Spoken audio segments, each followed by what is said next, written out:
not designed by our team number 4. It's something separate from heat exchangers and heaters and coolings. It's going to be something cool. Team number 4, you guys ready to start? Yeah, we just wanted to mention we've got the packet of drawings and manuals and stuff up there. If anybody wanted to peruse those now or after the presentation, feel free to run up there and grab it anytime. Also, our unit is in the back. Yes. You wanted to see? For logistical. Yeah, for logistical reasons, it's back there. So Don't bump it too hard. The doors could come down. Ready, group number 4? Ready? yeah. Go ahead. Hello everyone, we are the Cool Cart team, and our product is the Cool Cart, an aircraft cooling solution. The motivation for our project was to design, fabricate, and test a portable AC system for general aviation aircraft. Part of our motivation was that it had great market feasibility due to a lack of competitors, and it was highly relatable to classroom topics as it involved analysis of the refrigeration cycle and mechanical design. The main market options for aircraft AC are onboard systems and ground-based units. We found that there was a vacancy in light-capacity ground-based units that the Cool Cart can fulfill. While there are many advantages of the Cool Cart, of the most compelling is that it can be marketed to fixed-base operators who can provide our system as a service to their clients. Our goal was to design a system capable of cooling a King Air 250.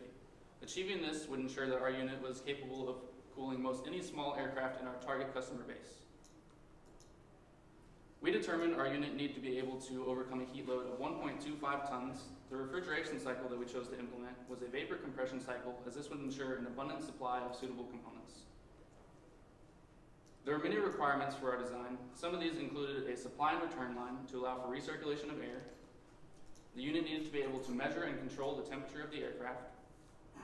And additional requirements included a height restriction of no more than 36 inches, the ability to utilize both ground and generator supplied power, a P-trap in order to properly collect and drain the condensation from the evaporator, and the unit needed to be easily towable by hand or by vehicle.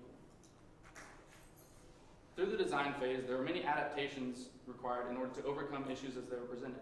An example of this is the design of a diffuser that we did in Onshape before we fabricated and installed it in order to evenly disperse the airflow over the evaporator. Here's an image of our initial prototype, which successfully supplied cold air and allowed for recirculation by the use of a return line. Areas for improvement for the initial prototype were aesthetics, safety, a reduction in size, improving the electrical system, and implementing digital sensors throughout the unit. Kelvin will now take us through the FEA and CFD analysis. Thank you, Mike. In order to perform an FEA analysis, several assumptions have to be made. As y'all can see, we assumed uniform material throughout, used a linear model, assumed acting forces included gravity and distributed loads, and applied appropriate constraints where necessary. On our analysis for the Cool Cart frame bearing the load of the AC system, steel was used as a uniform material throughout, and a distributed load of 800 pounds was applied to the cart frame. For our FEA, we wanted to evaluate several different properties, the first being displacement. Here's an example of the FEA performed on the bottom half of the Cool Cart frame, which shows the displacement magnitude. You can see that the maximum displacement is only 1/8 of an inch. The other property that we wanted to take a look at was the safety factor, which tells us how safe it is for use. On this slide, you can see that the minimum safety factor is above 2.4, which indicates to us that it is very safe for our purposes. Another important aspect of engineering is through the use of computational fluid dynamics, or CFD for short. CFD is used to visualize and quantify fluid flow and temperature. As you can see on this slide, air enters through the hose in the front of the cabin, exits the hose at the back of the cabin, and eventually makes its way to the return line in the front of the cockpit. For our purposes, we conducted a CFD mainly to visualize whether or not it would be theoretically possible to cool down a King Air 250 aircraft cabin on a typical hot day in Houston to 70 degrees Fahrenheit. As you can tell from this simulation, the cabin does eventually reach its desired temperature in around 17 minutes. We also wanted to perform a CFD analysis or fluid flow analysis on the blower housing. As you can tell from this simulation, air enters through the blower housing, flows across the evaporator, gets pulled into the blower, and then gets subsequently pushed out of the blower housing. We determined that this would be a good simulation or a good visual representation for the audience in order for them to gain a better understanding of what is going on in the system that we designed. Now I would like to pass it on to Jared, who will elaborate further on the final design of the prototype. Thanks, Kelvin. For the final design regarding AC components, we decided to reuse the AC components from the initial prototype, as this was low cost and they could be purchased commercially as needed for bulk production. The AC system was redesigned as shown here. We isolated the blower and evaporator cold components and hot components, and also reduced the footprint of the blower and evaporator to allow for a smaller system. The system was also subsequently insulated to provide a better efficiency. The entire system was modeled in Onshape, and each component was created independently and put into the assembly shown here. This was done so that engineering drawings could be drafted for all components. Speaking of engineering drawings, they were all drafted using ASME Y14.5 standards. This was done to ensure that they could go to various machine shops and be fabricated with very little difficulty. Weldments were also created for all welded components and follow the same standards. This was done to ensure that all of our fabricated components would be up to our code for the design requirements. We also created assembly files that had BOMs that contained all the COTS items that would be needed to purchase to build the unit. This was so that when ordering the components, what was needed would be ordered and they could be assembled with ease. And finally, specifications were created for all of these COTS items to ensure that if throughout the design process one of them had to be changed, the same design requirements could be met for the technical specifications. Several techniques were used during the construction of the cool cart. It included techniques such as tube bending, welding, boat stick and MIG, sheet steel fabrication and modification, as well as riveting and even 3D printing. 3D printing was used for more of the complex components that weren't really worth machining out of metal. This is an example of one of our designs being compared to the fabricated component. If you look closely, you can see that there are some differences, but this is typical when developing a prototype, as there are certain things you don't design for when developing a prototype. These changes were noted in the drawings and would be later updated in the model. Once fabrication was completed, assembly could begin. We started by riveting the panels on the cart frame shown on the left, and then installing the doors, wheels, axle, and handle on the picture on the right. The AC system was assembled on a separate plate per the client specification, and the evaporator, blower, compressor, and condenser locations are shown. Once both subassemblies were done, a lifter bar was designed for the AC system. This was done to allow for a single lifting point of the AC system, and it could be flown in from that single lifting point. This ensured that there'd be an efficiency gained in manufacturing and also in the assembly line process. And with that, I'm going to pass it over to Eddie to talk about the control system. Thank you, Jared. Yes, sir. The cool car control system has a microcontroller called Arduino Mega. We chose this microcontroller because it's cheap, open source, robust, and has a variety of components such as shields, screens, and sensors. On this slide, we can see the buildup of the control system. Going from left to right, we can see the terminal block, the Arduino, the relay board, and as progress went on, you can see the screen with the shield, as well as a 5-volt power supply. But this is all hidden behind the scenes. What the user should see is the front panel cover, which you can see the interference, the screen, as well as a dual switch, which allows for off-the-wall power, as well as a generator power supply. In case of an emergency, we also included an emergency shut-off button. But now let's talk about the software. Programming in C++ had to be done in order to develop a graphical user interface. And now let's go on how to use the GUI. Whenever you turn on the unit, the main menu should pop up. By pressing the first option, cool mode, it should display the cool mode option. By pressing the AC mode, the user will be prompted to the thermostat. Here, the user can set the temperature setting to their liking.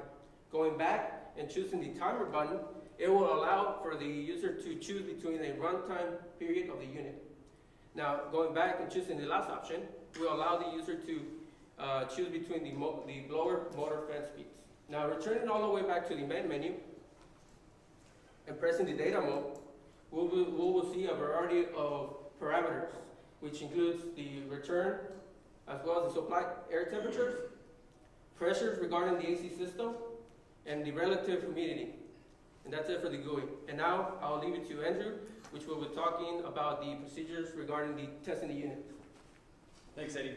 So now that we had a working unit with working controls, we needed to test the system and see if it worked as designed.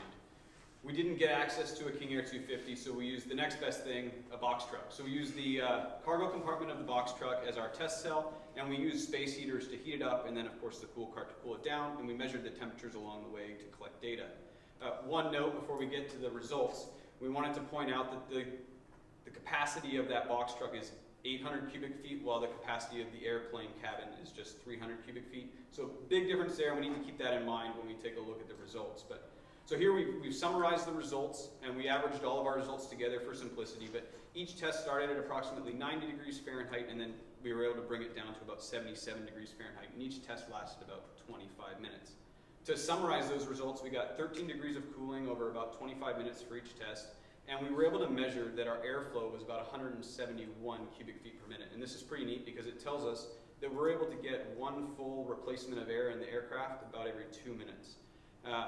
One thing that we wanted to mention here was just that we felt, even though this didn't get us that 70 degree mark, that because we were using that larger volume, that these results were indicative that we were on the right track. You can go ahead there. So we also wanted to double check and see if we were successful from the standpoint of, did we design this thing as we intended with manufacturing costs in mind?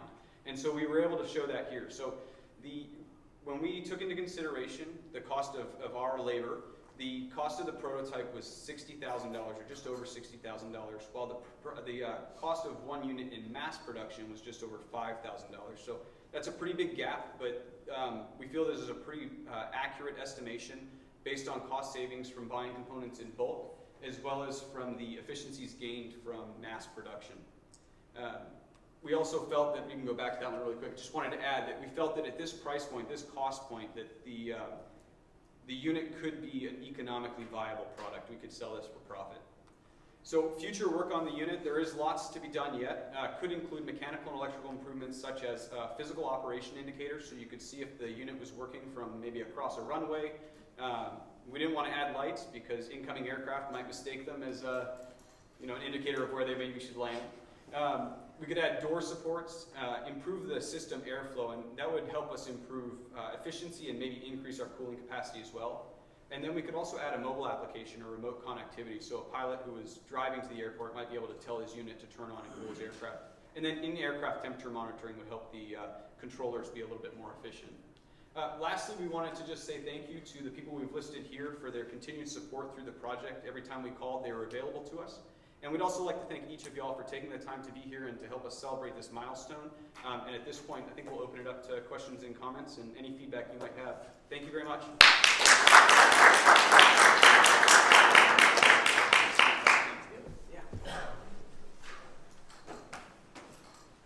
Excellent. Yes. Okay, I have one real quick. You have you used open source modeling software, is that correct? How did you do your simulations? How would they compare with SolidWorks type simulations? So Onshape is actually open source. It's developed by people who created SolidWorks. So it's a very similar system. And our simulations for CFD were actually done in Venture, in Autodesk. So we use a more reliable source for our CFD, as whenever we tried to run it in the Onshape in the open source one, it was not able to compile the results. So we did have to pull those out and run it in a different software. And we did a 14-day trial for the FEA on SimSolid. Yeah. On SimSolid. So we had a 14-day window to knock it all out. Okay, good. You had I think their FutureWorks slide answered my question. I wanted to verify that this was a ground device only. yes. and So You want to go back to slide number 2 or 3? So yeah. and Yes, Mike can speak to this. So you went over it, but we did it briefly in favor of getting this presentation done for you. But There are obviously onboard air conditioning systems. They add weight to the system and typically require for the plane to be running. But our objective was to design one that could not draw energy from the plane. And they do have these for commercial airliners, but none that are of the light capacity that our Cool Cart can provide for small There's for not small a aircraft. competitive device like this out there in the market right now for that size plane. The ones that they do have are like onboard systems. They consist of almost little swamp coolers that ventilate air over ice buckets, or they do have some small AC units, but again, they draw energy from the plane. So they require you to be running the plane burning jet fuel. and they're intended to be on the plane. There are ground-based units, but they're all for commercial aircraft. So this one is for general aviation, smaller aircraft. And pre-flight temperature control. When we are testing the system on the box truck, was the box truck driving or just staying still? 'Cause I'm thinking about like. No, so to clarify, it was tested on the cargo hold in the box truck, so in the back part of it, and we had it parked when we were testing. I know, but I'm thinking about the vibration. It might break or it might something. So this was outside the box truck, or about to say aircraft? Yeah, but if you're moving like on the plane, you still have a lot of vibration going on. So this is a ground-based unit, which means that it's not on the plane while the plane is in flight. So ideally, whenever you're a private plane owner, you park your plane at an FBO or some private airport, and it's left there. And so the idea is, if your plane's left out on the tarmac, it could get upwards of 110, 120 degrees. So you don't want it to come in early in an hour before your scheduled flight to try to cool your plane down. Plus, it involves using your time and jet fuel. So the idea of this is it can be marketed to the FBO to offer as a service to the plane owners. So, and say you have a flight scheduled for 2 o'clock. Well, 1 o'clock you call the FBO and say, hey, I want you to hook my plane up. Or maybe you've scheduled this already. They go out to your plane, hook your plane up to the AC system, and cool it prior to your arrival. Okay. We just have hoses. I mean, there's one back there if you go and look at it. We won't put one side on, but the hoses will go to the window adapter. I have a question about your FEA. If you go to your deformations line, I wasn't sure on the type of load that y'all have on there and where the load was. And That's still the AC system is not distributed evenly, so we added more load towards the front of the cart to make it to have a better, more accurate simulation. So it was an 800-pound load. So the actual full system, cart and everything included, weighs roughly 725 pounds. So we put an 800-pound load on there because it was far greater than that of the AC system, and we still were able to sustain the safety factor that we had. So we tried to be really conservative safety-wise with our design. I have an additional question. Whenever you're running your FEA for the displacement and your safety factor, do you reduce the mesh size to see if the results were consistent? So we went with a more reduced mesh in this one, and it did get better results, but this was pretty much the max displacement that we saw. Any other questions or comments? Just on the economics, again, dollars, go back to Yeah, absolutely. well, you're saying, and I take your word for it, that there is no competition in the market exactly like this. Did you want to go to market share or cost? I'm So sorry. stay here, Here, but yeah, no, so there's nothing quite like this. Yeah. has there been any attempt by the team to patent this or So it is a. something to reserve your rights to it? Yeah. So it is a sponsored design, so Rouleau Engineering owns the design. So Sponsor. there is a company. It's up to them if they want to patent the design or anything like that, yeah. We're the muscle. You're the engineers. There you go. That's what the law. And your cost, just quickly, does that cost include, well, you've got variable cost manufacturing cost, there is in detail, but I want to focus on, there's an essential part in a cooling system, you have a compressor somewhere, and you have some other related to complete the cycle, some other components. Are you buying this ready, or are you, is it in the market, or is the sponsor just giving you something, work around it? Yeah, so we priced out buying the components individually for our pricing model to do the cost analysis. Okay. For the project, we went and found used AC systems, window units at a good price, and we're able to use those for components. But it's really indicative of what you can go out on Alibaba or anywhere else and buy in bulk quantity. And so that's where we shopped around and got the prices for those So components. if I consider the system you bought, which is cost effective, I'd say, Sure. and the other components you added, and material wise, are you okay saying it cost you something around a little over $3,000? The material cost for the prototype was just over $3,000. We estimate the cost buying in bulk at $1,600. It's okay. No, I'm just going for the prototype. And then manufacturing, because it's 57, obviously you have included your hours in it. Yeah, If I take the hours out of it, did you need a specialized shop or something that's really hefty in price other than your hours? very, very little. We had, we had a couple of parts machined, but otherwise we put a lot. And that's the reason our manufacturing cost is really so high, is because we try to do as much as possible ourselves. We're really fortunate that Eddie's father has a really big shop that we were able to work in, welding machines and everything. And so we were able to buy the materials and really do most of it ourselves. So. And a final question, and I don't know if you want to answer this, if it's properly tell you don't answer it, but how did the sponsor think about this compared to what it could have cost them? Well, we tried to make it as I don't know who asked that question. Yeah. I know, like the ideal MSRP stated by the sponsor was between like $10,000 to $12,000, and so I think coming in at this price. So you are within what they have expected. Yeah, They expected to be able to sell it for 10 to 15. So Yeah. being at this cost is leaves room for the profit. That Make sure they hire one of you, okay? Thanks. Any other questions?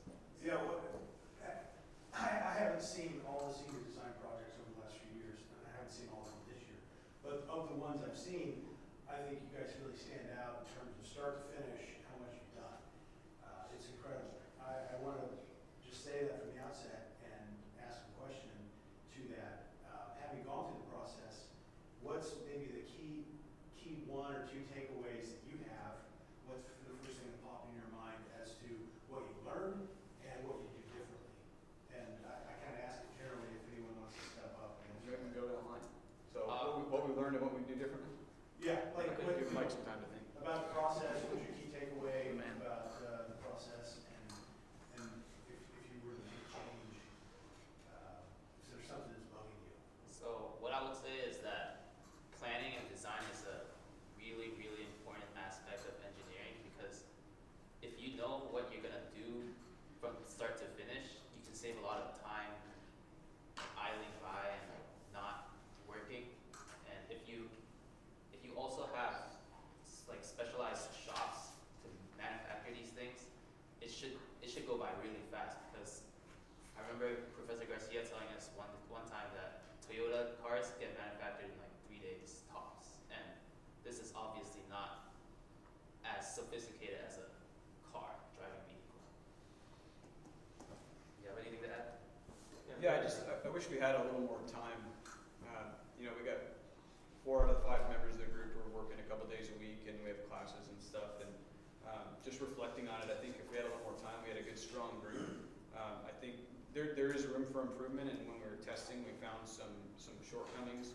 And I think that some of those might have been nipped in the bud a little bit if we'd had more time to work amongst ourselves and do a little bit better job. I mean, I think we did a good job, but there's always room for improvement when we reflect back on it. So I think if we had a little more time to contribute to it, it would be a notch higher. For the record, we did put like 1,000 hours amongst the group into fabricating. We spent some. It wasn't that we didn't put enough time into it, it was that it was very time intensive, and we learned a lot, I think. What was the hourly rate you put for yourselves up there? Say again? The rate was $50 an hour. $50 an hour. That was mandated by the class. Yeah. Okay, and you put what, $50,000? So I think one thing to state about that is while Mike is like, we have 1,000 hours logged in this project, and not all of it was strictly to the production of the prototype. So a lot of it was research learning on our own as well, like how to do a No, lot I'm of not these things. questioning it. I'm saying the number reflects $1,000. Yeah. Right. Yeah, well, That's combined amongst the 5 of you. Sure. yeah. Yeah. Were you done? Yeah. So one thing that I would say for people to take into consideration moving forward, if I could go back and do this again, would be to when you're developing a product, to do heavy research into what is also available, not only for like commercially purchasing for standard items, because the more standard items you can buy, the better. And that was something that I knew coming into it, because I do design work as it is now. But one thing that I didn't think about coming into it was also looking into what's available as far as modification of certain things. For example, the bend radius on our tubing. So the original specification on the design was not something that was feasible with standard off-the-shelf items. And so we were done with our design and had it ready to go to start production, and the next thing we know, we had to come back to the design and change a lot of things, because we had to change it to match what was commercially available for bending guys. And so for anybody that's maybe going to be pursuing a project in the future, I would highly recommend that you not only research what is available commercially, but also that you research what's available commercially for production, for fabrication, if you are intending to produce something from fabrication. And so that would just be my, yes? I'm looking at the cost. Does that involve maintenance? I know that would be maintenance after a couple of years. So, cost or warranty? So this is our production price. But that would be a price that was more so acquired by the customer. So that would be something that they would have to expect. AC systems required some general maintenance, and Eddie could probably speak more to that. But I don't know that the maintenance was too intensive on this because it is mainly an AC system. If you want to maybe As expand. far as maintenance goes, pretty much just replacing the air filter. Once a year, washing your heat exchangers. But other than that, the unit should run more than 5 years without any issues. I don't know if you want to speak to some of the lessons that you've learned and things. Something that I'll definitely consider would be time, definitely communication, it's another one, and scheduling. I think those 3 things were part of this project, and if I was to start again, definitely look into those. Researching, as far as going into a subject that you don't know or it's not your forte per se, definitely probably start earlier. But other than that, I mean, because I had to do the programming and electrical parts of it, and I was coming in with just a little bit of knowledge of that. But luckily, there's friends that could help out. But definitely, that's something that I would do. Might close it out.